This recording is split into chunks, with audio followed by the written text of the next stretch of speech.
안녕하세요. 가을 특별 아침 예배 오신 여러분 모두 환영합니다. 오늘은 10월 31일 종교개혁의 날입니다.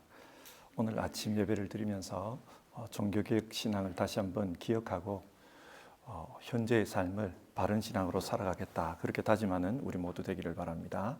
사도신경으로 우리의 신앙을 같이 고백하겠습니다. 나는 전능하신 아버지 하나님, 천지의 창조주를 믿습니다. 나는 그의 유일하신 아들 우리 주 예수 그리스도를 믿습니다. 그는 성령으로 잉태되어 동정녀 마리아에게서 나시고 본디오 빌라도에게 고난을 받아 십자가에 못 박혀 죽으시고 장사된 지 사흘 만에 죽은 자 가운데서 다시 살아나셨으며 하늘에 오르시어 전능하신 아버지 하나님 우편에 앉아 계시다가 거기로부터 살아있는 자와 죽은 자를 심판하러 오십니다. 나는 성령을 믿으며 거룩한 공교회와 성도의 교제와 죄를 용서받는 것과 몸의 부활과 영생을 믿습니다. 아멘. 찬송가 585장입니다. 585장. 옛날 찬송가는 384장입니다. 내 주는 강한 성이요. 우리 1절과 2절 부르고 김현옥 권사님께서 기도 인도하시겠습니다.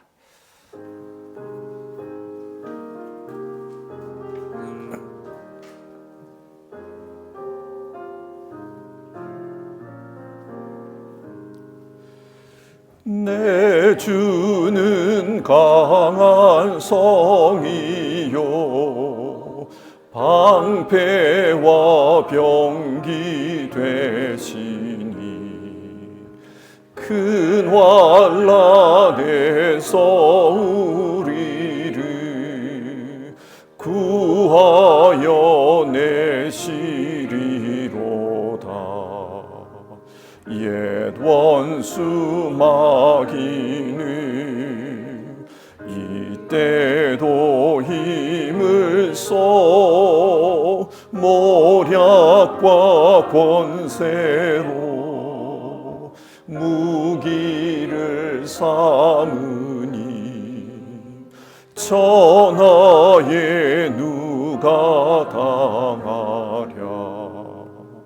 내 힘만 의지할 때는 패할 수밖에 없도다.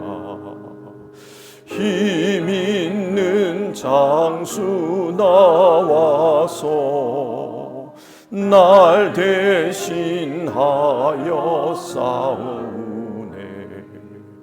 이 장수 누군가? 주 예수 그리스도 만군의 주로다. 당할 자 누구랴? 반드시 이기리로다.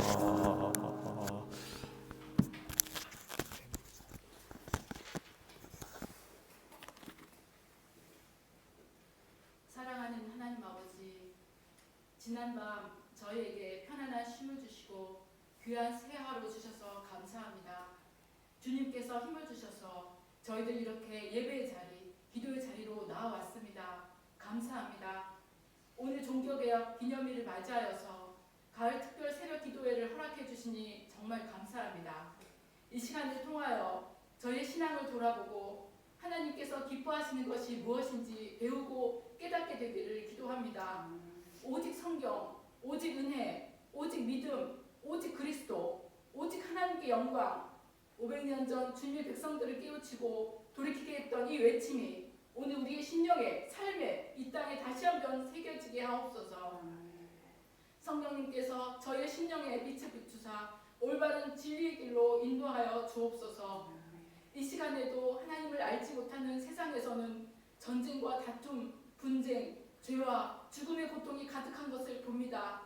주님의 전능하신 팔을 펴사 어두운 죽음의 역사가 물러가고 회복의 역사, 구원의 역사가 있게 하옵소서. 이 땅에 주님의 나라가 임하길 간절히 기도합니다. 소망 공동체를 위해 기도합니다.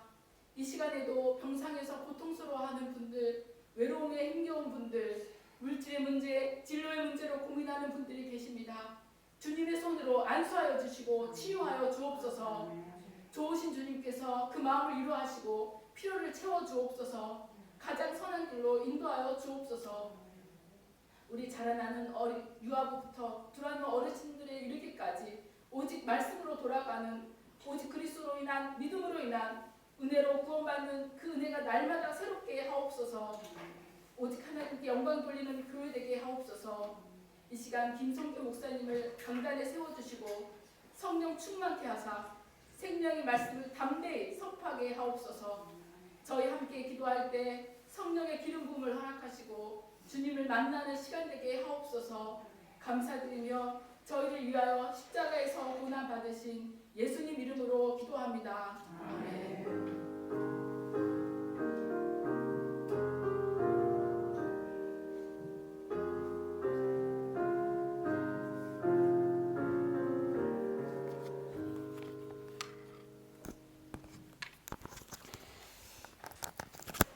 오늘 같이 읽으실 성경 말씀은 갈라디아서 2장의 말씀입니다. 갈라디아서 2장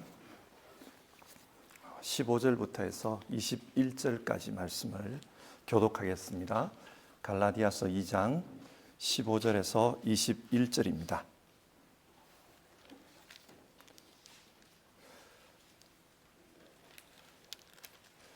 (15절에서) 21절까지 말씀 한 절씩 교독하시고요.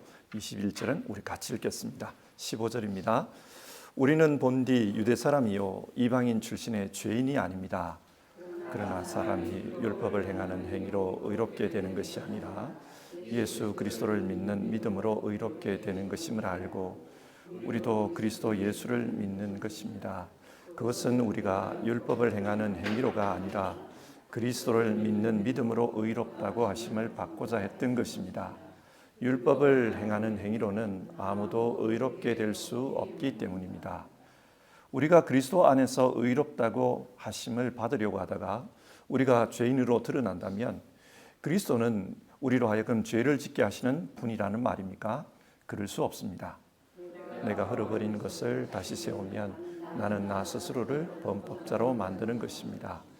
나는 율법과의 관계에서는 율법으로 말미암아 죽어버렸습니다. 그것은 내가 하나님과의 관계 안에서 살려고 하는 것입니다. 나는 그리스도와 함께 십자가에 못 박혔습니다. 이제 살고 있는 것은 내가 아닙니다. 그리스도께서 내 안에서 살고 계십니다. 내가 지금 육신 안에서 살고 있는 삶은 나를 사랑하셔서 나를 위하여 자기 몸을 내어주신 하나님의 아들을 믿는 믿음 안에서 살아가는 것입니다. 같이 읽겠습니다. 나는 하나님의 은혜를 헛되게 하지 않습니다. 의롭다고 하여 주시는 것이 율법으로 되는 것이라면 그리스도께서는 헛되이 죽으신 것이 됩니다. 아멘.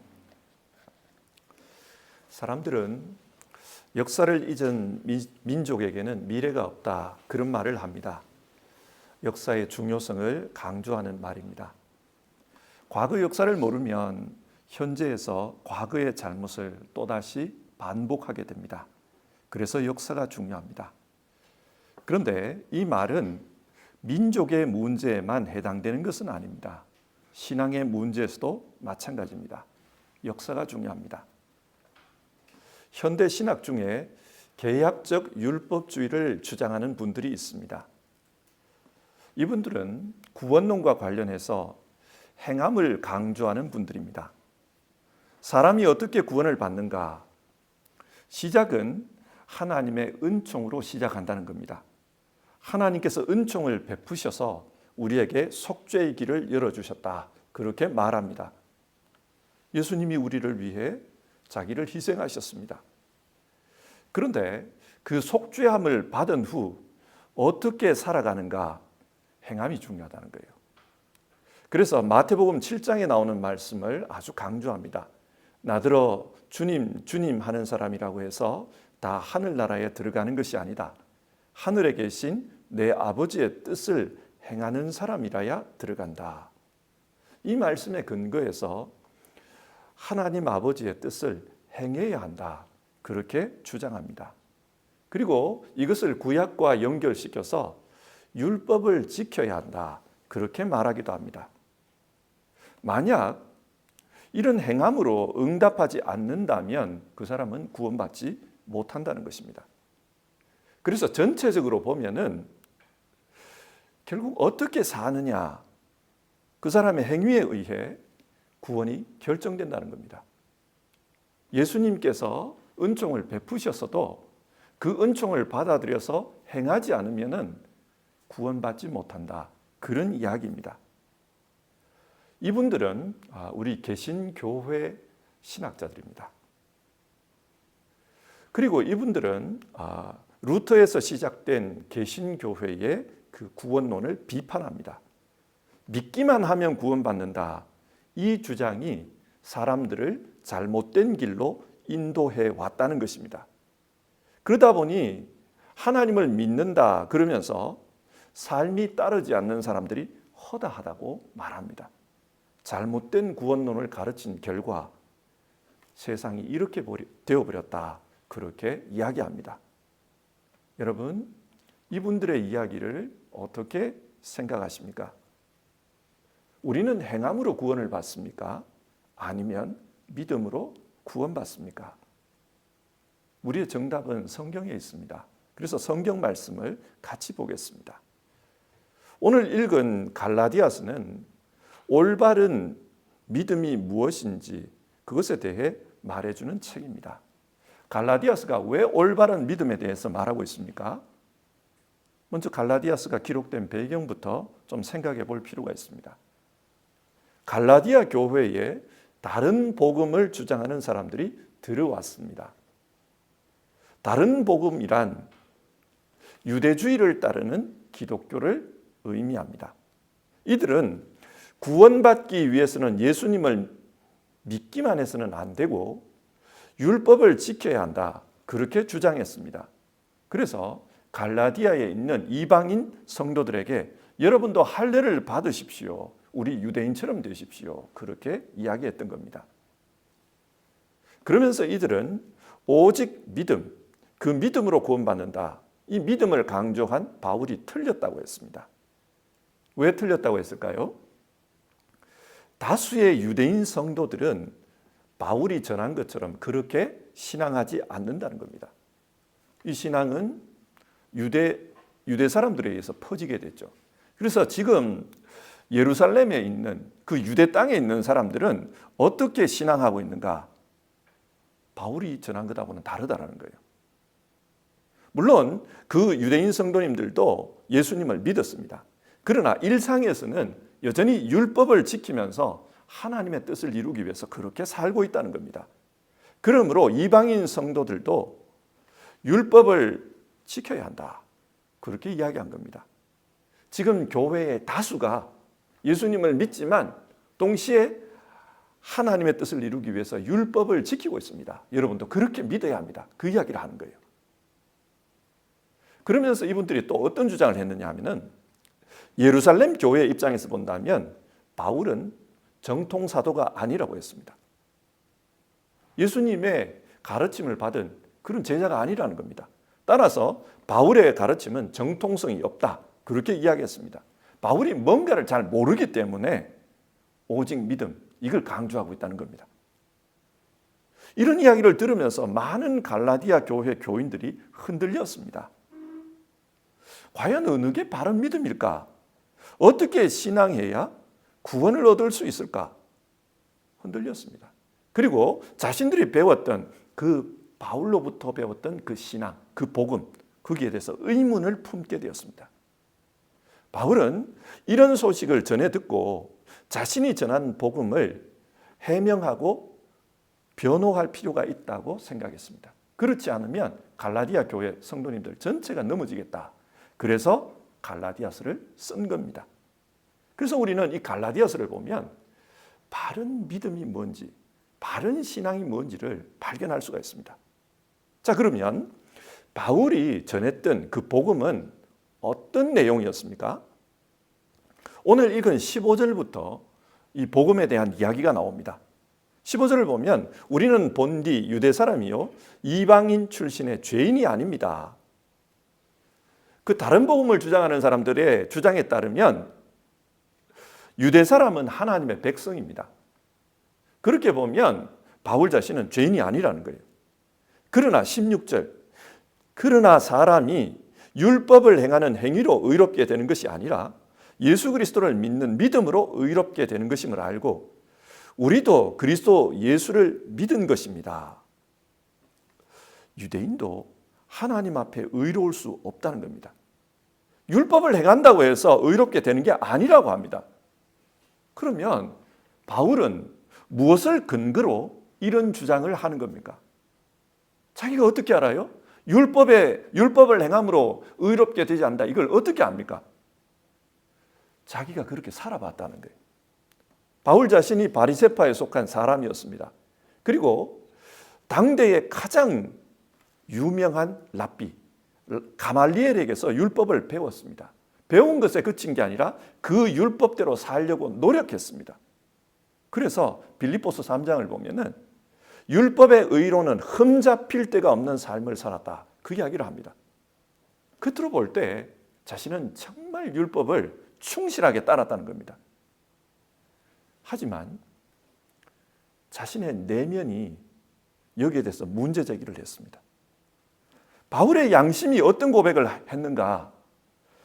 로마서 7장 24절을 보면 바울의 양심의 소리가 기록되어 있어요. 아, 나는 비참한 사람입니다. 누가 이 죽음의 몸에서 나를 건져주겠습니까?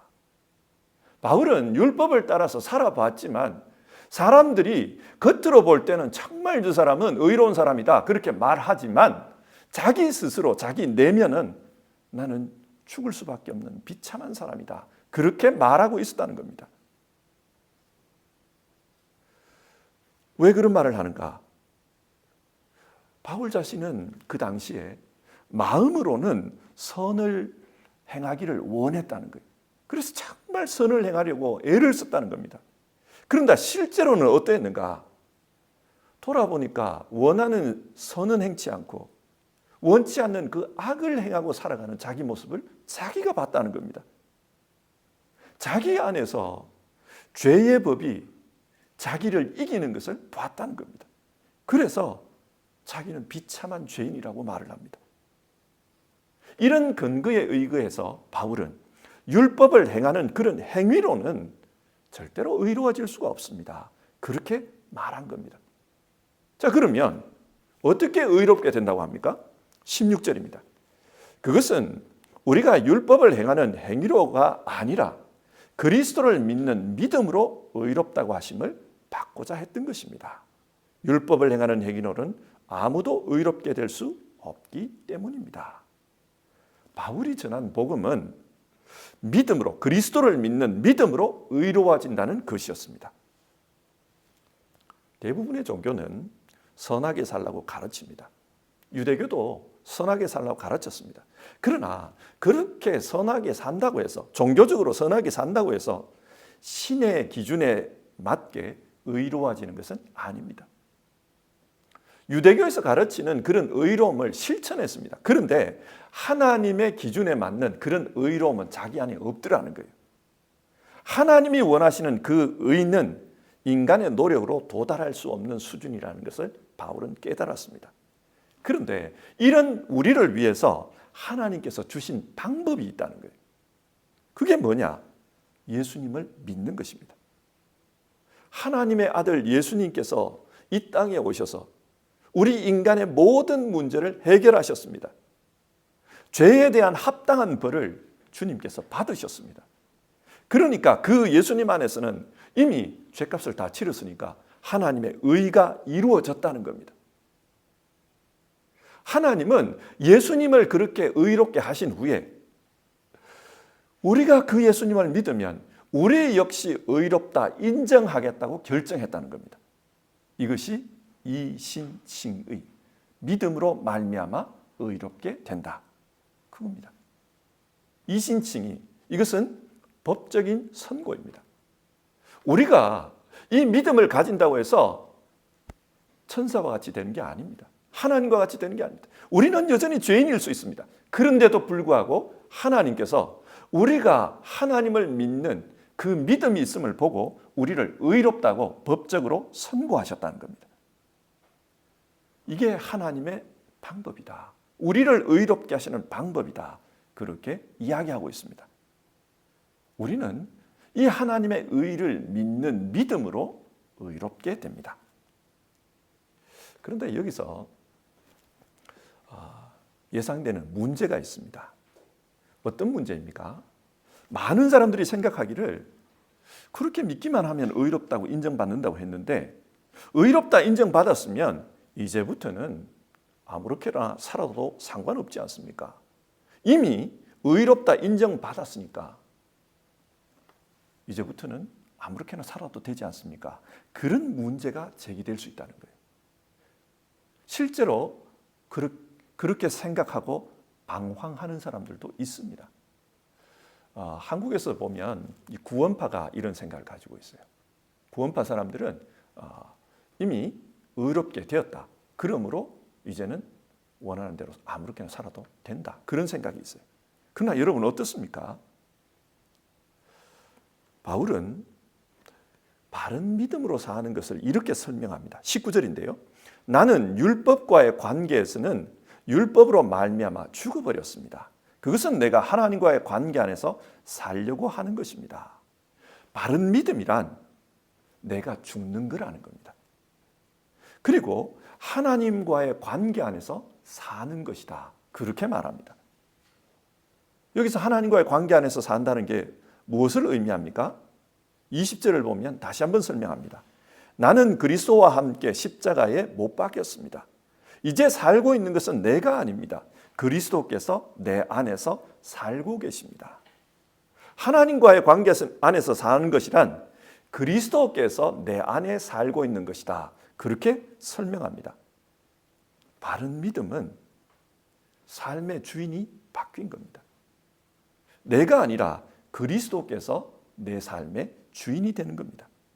그렇기 때문에 이제는 내가 내 삶을 주장하는 게 아니라는 겁니다. 그리스도께서 내 안에서 내 삶을 주장하십니다. 로마서 8장을 보면 이와 관련해서 좀 더 직설적으로 설명합니다. 그리스도께서 우리 안에 산다는 게 뭐냐? 그리스도의 영이 우리 안에서 주장하는 것입니다. 성령입니다. 성령께서 우리 안에 계시면서 우리의 삶을 주장하는 겁니다. 실제로 그렇습니다. 우리가 예수님을 믿고 그 믿음으로 살면 우리 눈에는 보이지 않지만 하나님의 영이 우리와 함께 계십니다. 그리고 그 하나님의 영이 우리를 보호해 주시고 인도해 주십니다. 그래서 보혜사라고 합니다. 우리를 보호해 주시고 인도해 주십니다. 어떻게 인도합니까? 하나님이 기뻐하시는 일을 하며 살도록 그렇게 인도해 가십니다. 바울은 이걸 직접 경험한 겁니다. 다메섹에서 부활하신 예수님을 만났습니다. 그리고 예수님을 믿게 되었습니다. 그러자 예수님의 영이 자기에게 임하는 것을 체험했습니다. 그리고 그 예수님의 영이 자기 인생을 주장합니다. 자기의 인생을 막 만지십니다. 그래서 이방인의 사도가 된 겁니다. 자기는 어떻게 살아야 될지를 몰랐습니다. 그런데 주님의 영이 자기를 만들어 가시더라는 거예요. 이게 구체적으로 나오는 이야기가 있는데요. 바울이 복음을 전하면서 소아시아에서 자기가 전도한 그 교회들에게 복음을 전하러 가려고 했는데 예수의 영이 막더라, 그 이야기가 나옵니다. 다시 가려고 했는데 막더라. 그래서 다 막히고 뚫린 대로 가다 보니까 드로아까지 갔다는 거예요. 그 드로아에 도달해서 잠을 자는데 환상을 보여주셨다. 한 마케도니아 사람이 손짓을 하면서 건너와서 우리를 도우라. 그렇게 말하더라는 겁니다. 바울은 그 환상을 성령님께서 자기에게 주신 환상이라고 이해합니다. 그래서 마케도니아로 건너갔더니 거기에 복음의 열매들이 진짜 많더라. 그 이야기를 합니다. 이처럼 믿음으로 사는 자에게는 성령님께서 그 안에 계시면서 그 삶을 주장하십니다. 그래서 그 삶이 하나님이 기뻐하시는 그런 열매를 맺는 삶이 되도록 이끌어 가십니다. 에베소서 2장 10절은 이것을 이렇게 말하죠. 우리는 하나님의 작품입니다. 선한 일을 하게 하시려고 하나님께서 그리스도 예수 안에서 우리를 만드셨습니다. 성령께서 우리 안에 계시면서 우리를 만들어 가신다는 거예요. 하나님의 선하신 일, 하나님이 기뻐하시는 일, 그 일을 하도록 만들어 가신다는 거예요. 그래서 돌아보니까 내 삶이 하나님의 작품이 되어 있더라. 하나님이 만드신 그런 삶이 되어 있더라. 그 이야기를 합니다. 물론 믿음으로 산다고 해서 우리가 천사처럼 되어 아무 죄도 짓지 않고 사는 것은 아닙니다. 왜냐? 우리는 여전히 육신 안에 머물러 있기 때문입니다. 그래서 육신의 욕망의 지배를 받습니다. 그러나 우리 안에서 성령이 계시면서 충돌을 일으킵니다. 성령이 원하시는 것과 육신의 욕망이 원하시는 것 사이에 충돌이 일어나게 합니다. 이러는 가운데 때론 넘어질 수 있습니다. 하지만 성령께서 우리의 보혜사이기 때문에 우리를 지켜주시고 보호해 주십니다. 그래서 다시 일어나서 하나님의 사람으로 살아가게 하십니다. 이것이 믿는 믿음의 삶이다. 그렇게 말합니다. 자, 오늘 말씀을 한번 정리해 봅시다. 바울이 말하고 있는 구원의 방법이 무엇입니까? 율법을 행함으로 의롭다 인정받을 수 없다고 말합니다. 하나님의 의는 그런 수준이 아니라는 것입니다. 그러면 하나님이 우리에게 주신 구원의 방법이 뭐냐? 예수님을 믿는 것이다. 그렇게 말씀합니다. 하나님의 의를 이루신 그 예수님을 믿음으로 우리는 의롭다 인정받는다. 바울은 이신칭의를 주장합니다. 루터 관련된 글들을 읽다 보면요, 루터는 바울과 비슷한 경험을 한 사람인 것 같아요. 바울이 바리새파의 삶을 통해서 율법으로는 의롭게 될 수 없다는 것을 깨달았지 않습니까? 그처럼 루터도 수도사의 삶을 통해서 그걸 깨달은 것 같아요. 루터는 하나님 앞에 구원받을 수 있는 그런 사람이 되기 위해서 수도원에 들어가서 정말 열심히 돌을 닦았습니다. 그래서 온갖 금욕과 온갖 고행을 다 행했다는 겁니다. 루터가 이런 말을 해요. 자기 스스로 고백인데요. 만약 수도사의 금욕과 고행과 복종 이런 것을 통해 구원에 이를 수 있다면 나 자신은 구원의 확신을 가졌어야만 한다. 그런 말을 해요. 그런데 그렇지 않더라는 거예요. 열심히 수도사의 삶을 살고 열심히 가톨릭에서 가르치는 그런 길을 갔습니다. 그런데 자기 안에는 여전히 불안함이 있었고 죄책감이 있었던 겁니다. 하루라도 고해성사를 받지 않으면 견딜 수 없는 그런 불안함과 죄책감에 시달렸습니다. 그래서 자기 자신에게 절망한 거예요. 포기다. 하나님 나라 갈 수 없다. 그런 생각을 했어요. 율법을 행함으로 구원 얻을 수 없다는 것을 루터 역시 수도사의 삶을 통해서 뼈저리게 느꼈습니다. 그런데 그런 루터가 자유함을 얻었어요. 그게 뭐냐? 복음이었습니다. 성경을 읽고 공부하는 가운데 예수님께서 모든 것을 다 이루셨다. 우리는 그저 주님을 믿기만 하면 하나님께서 우리에게 의롭다 인정하시기로 하셨다. 그게 복음이다. 그걸 깨달은 겁니다. 그래서 이신칭이 이 구원론을 깨닫고 자유하게 되었습니다. 루터는 이 구원론을 전하는 것이 자기의 사명이라고 생각했습니다. 그래서 여러 가지 어려움이 많았지만 종교개혁자로서의 삶을 꿋꿋이 살아간 겁니다. 자, 여기서 오늘 우리의 상황을 다시 한번 생각해 봅시다. 우리는 종교개혁의 신앙을 따라가는 개신교회 사람들입니다. 그런데 이 개신교회에 속한 신학자들 중에 개약적 율법주의를 주장하는 사람들이 나타났습니다. 이 사람들은 예수님을 믿어도 율법에 나오는 그 도덕법을 지키지 않으면 구원을 받지 못한다. 그렇게 이야기합니다.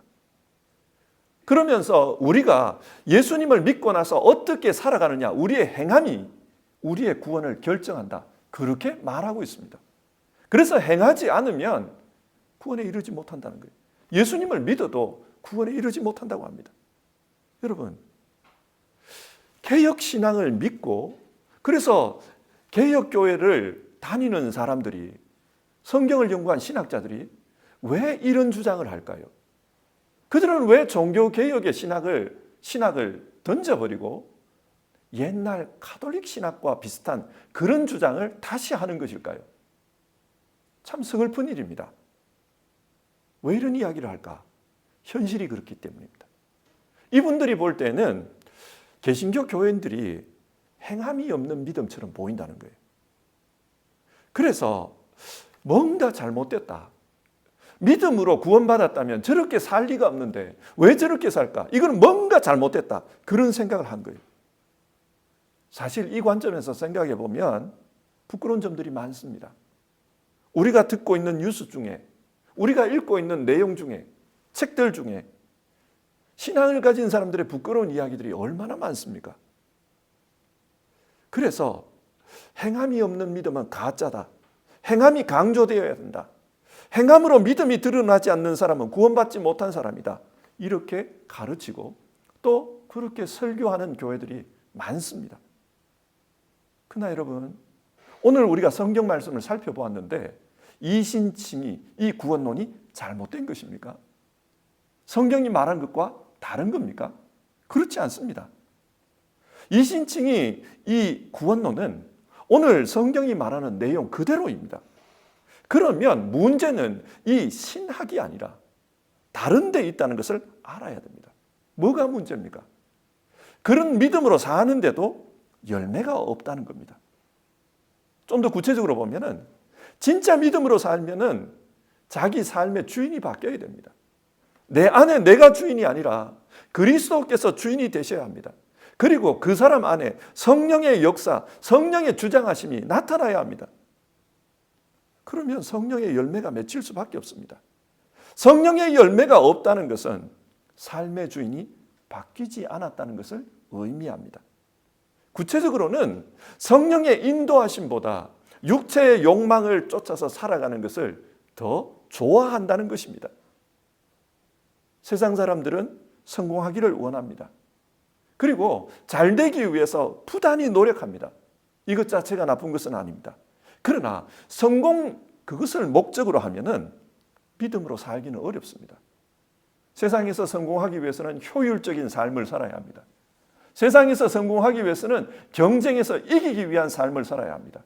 경쟁에서 이기는 것이 목적이 되어버리면 거기는 사랑이라는 단어를 적용하기가 어렵습니다. 하나님 사랑, 이웃 사랑 적용이 안 됩니다. 예수님을 보십시오. 하나님은 예수님에게 십자가를 지라고 하셨습니다. 십자가는 성공한 삶이 아닙니다. 가장 처절한 실패일 수 있습니다. 세상의 눈으로는. 그러나 십자가는 하나님의 뜻이었습니다. 이처럼 성공이 아닌 하나님의 뜻도 있다는 것을 우리는 알아야 합니다. 하지만 사람들은 자신이 원하는 성공을 이루고 싶어서 성공을 하나님의 뜻이라고 세례 주려고 합니다. 세속적인 성공에 신앙을 덧붙여서 그것이 하나님의 뜻이라고 포장하려고 하는 경우가 많다는 것입니다. 그러는 가운데 세상 사람들과 똑같은 방법, 똑같은 모양으로 사는 삶의 모습이 드러나는 겁니다. 열매 없는 신앙이 되고 마는 겁니다. 여기서 우리는 진짜 믿음이란, 성경이 말하는 믿음이란 내 삶의 주인이 바뀌는 거다. 성령의 인도하심을 받는 것이다. 그것을 생각해야 합니다. 내 안에서 성령님께서 주관하시도록 내 욕망을 쳐서 복종시키는 게 중요하다는 것을 기억해야 합니다. 이 일에 성공하려면 우리 삶의 최고 가치를 하나님께 두어야 합니다. 그래야 하나님을 추구하게 됩니다. 성령 충만한 삶을 살게 됩니다. 성령 충만한 삶은 성령님의 영향력이 우리 안에서 강하게 나타나는 것입니다. 우리가 성령의 영향력 안에 붙들리는 것입니다. 오늘 설교를 맺겠습니다. 믿음으로 사는 것, 이것을 통해 하나님은 우리를 구원하십니다. 그런데 믿음으로 산다는 게 무엇인가? 예수님을 우리의 주님으로 인정하고 신뢰하는 것입니다. 다르게 표현하면 우리 삶의 주인이 바뀐 겁니다. 그분이 내 주인이 된 겁니다. 이렇게 살면 주님의 영이 우리를 인도해 주십니다. 그래서 성령 충만한 삶을 살게 됩니다. 성령 충만한 삶은 육신의 욕망보다 하나님의 소원에 집중합니다. 가치를 하나님께 둡니다. 그래서 그 하나님의 영향력이 우리 안에 강하게 나타나는 것이 성령 충만한 것입니다. 사랑하는 성도 여러분, 뭔가 삶의 열매가 없어서 우리가 믿는 신앙이 잘못됐다고 그렇게 주장하는 시대입니다. 이런 시대에 우리의 믿음을 다시 한번 돌아봅시다. 그리고 정말 우리 삶의 주인이 주님이 되는 그런 신앙을 살아가기를 우리가 기도해 봅시다. 성령 충만한 삶을 살기를 우리 같이 기도하고요. 오늘 아침 시작합시다. 찬송가 191장을 우리 부르겠습니다. 191장입니다. 내가 매일 기쁘게 우리 1절 2절 부르겠습니다. 옛날 찬송가는 427장입니다. 191장 혹은 427장입니다. 1절 2절 부르고 기도하겠습니다.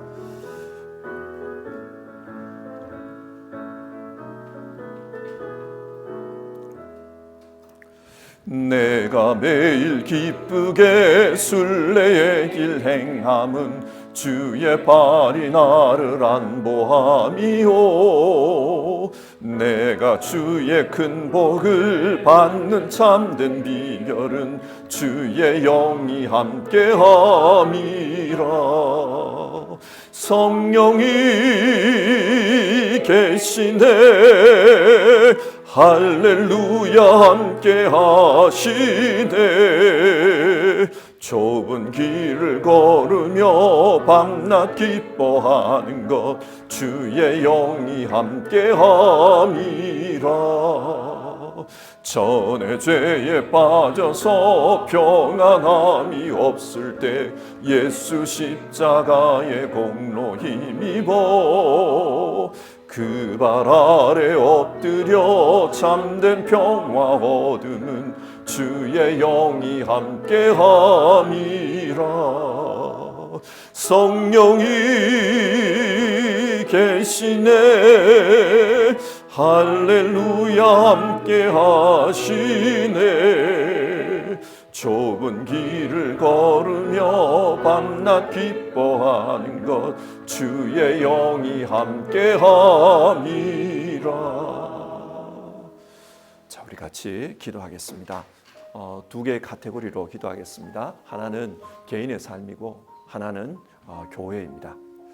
개인의 삶에 있어서 하나님, 우리 모두는 예수님을 믿는 복음의 사람들입니다. 그래서 우리 안에서 성령님께서 역사하시고 성령님의 열매가 맺히는 그런 삶을 살아야 된다는 것을 압니다. 그러나 하나님, 때로는 우리 심령 안에서 이 성령님의 역사를 가로막는 우리 육체의 욕망에 난동이 있다는 것도 압니다. 그 육체의 욕망으로 성령을 충돌하고 성령께서 우리 안에 영향력을 끼치지 못하도록 그렇게 해버리는 우리 자신의 그런 모습들을 봅니다. 하나님, 성령으로 충만한 삶을 살게 하옵소서.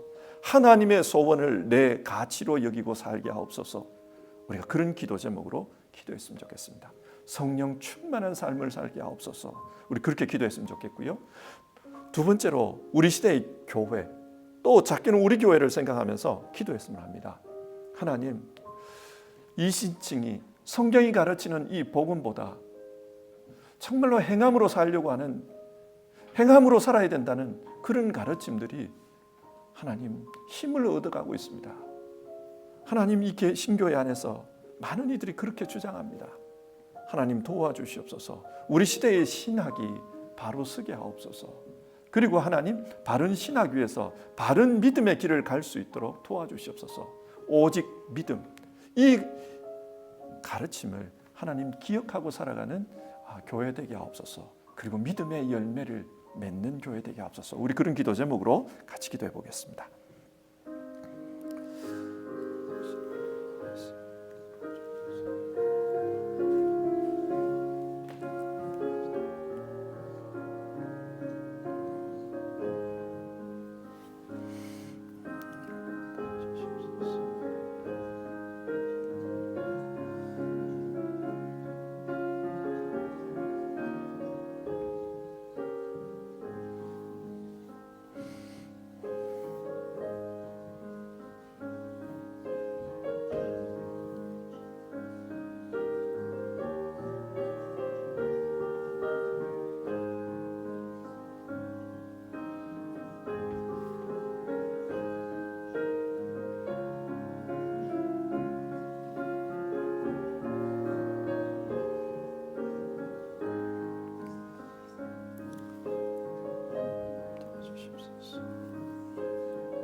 하나님, 오늘 성경을 읽으면서 우리 시대의 교회를 바라보고 또 우리 자신을 바라봅니다.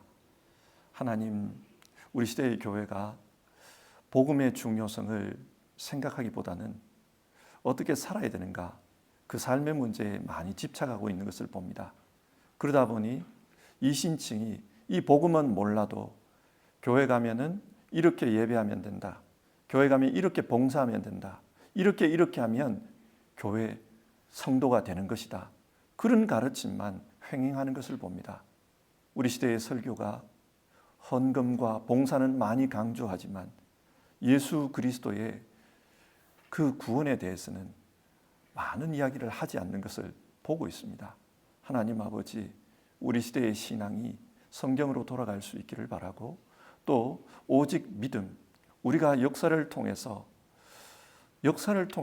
배우게 되었고 성경을 통해서 깨닫게 된 이 믿음을 하나님 기억할 수 있도록 도와주시옵소서.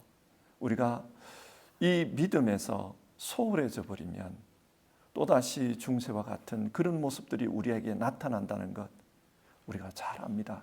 하나님, 우리 시대의 교회를 기억해 주시고 또 우리 각자의 신앙을 주장해 주시옵소서. 간절히 기도드립니다. 우리 안에 정말로 바른 믿음이 역사하고 그 바른 믿음의 열매가 나타나기를 바랍니다. 그러기 위해서는 정말 우리 삶의 주인이 주님이심을 알고 그 성령께서 우리를 주장하실 때 순종하는 것이 중요하다는 것을 오늘 아침 함께 생각해 보았습니다. 주님, 정말 성령으로 충만한 그런 삶을 사는 우리 되게 하옵소서. 정말 주님의 통치하심 가운데서 우리 살아갈 수 있게 도와주시옵소서. 내 뜻과 다르지만 그래도 주님께서 그것을 원하시면 우리가 순종하는 그런 삶을 살 수 있도록 우리 가운데 역사하여 주시옵소서. 주님, 우리 안에 어려움 당하는 이들을 주님 기억하여 주시옵소서. 특별히 어려움 속에서 주님 앞에 부르짖는 분들 정말 보혜사 성령님의 보호해 주심과 위로해 주심과 또 새 힘 주심을 경험할 수 있게 도와주시옵소서. 그래서 진짜 믿음에 살아있음을 하나님 경험하는 우리 성도님들 다 되게 하옵소서. 건강의 어려움, 삶의 어려움을 가지고 기도하는 모든 이들에게 주님께서 역사해 주시기를 간청드립니다. 오늘 하루의 삶을 주님께 의탁드리며 예수님의 이름으로 기도드립니다. 아멘. 주기도문 하겠습니다.